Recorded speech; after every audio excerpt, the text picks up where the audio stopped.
I have to ask this question, man. I always say that loyalty almost always gets you one or two things. Either some like either some adulation or being fired, right? As far as that goes, and or in trouble rather.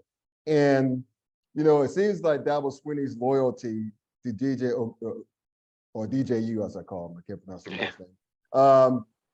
It seems that to me that caused him a spot at Clemson, a shot at being in the college football playoff, because just plain and simple, if Clemson had beaten South Carolina, they would have been the fourth spot over Ohio State. I don't care what anybody says, because they would have been they would have been a one-loss conference champ instead of a two-loss conference champ.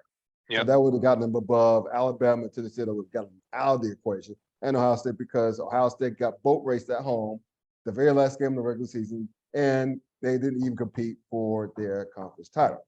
So with that said, is there some juice to that? Do you think I'm off base with that statement, or did Dabo Swinney's loyalty really cost Clemson a shot at the college football playoff? I think it did. In a way, you kind of admire it, because you say, hey, he really stuck by his guy.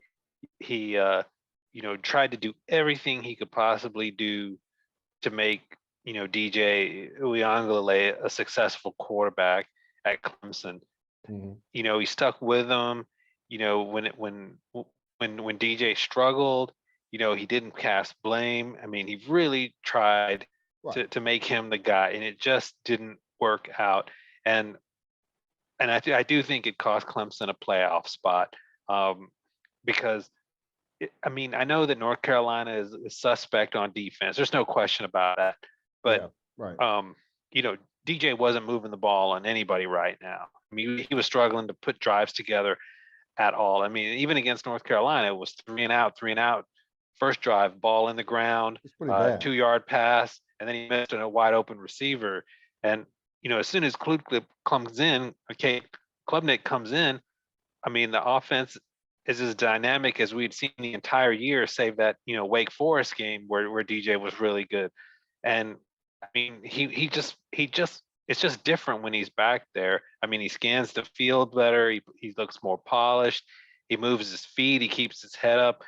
And I mean, they almost beat South. They came within 1 point of beating South Carolina. They had multiple turnovers in that game, and DJ has 99 yards, and they almost, knocked off a South Carolina team that boat raced Tennessee the week before. So just with just a little bit more offensive output, they're probably winning that game by a couple touchdowns.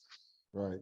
And that second half, you really, your offense needed a spark in the second half of that South Carolina game. And I think what happened was, most of that second half of that game, Clemson had a 9-point lead by more than a touchdown. I think he just tried to coax it to get to the finish line, and he ended up paying for it.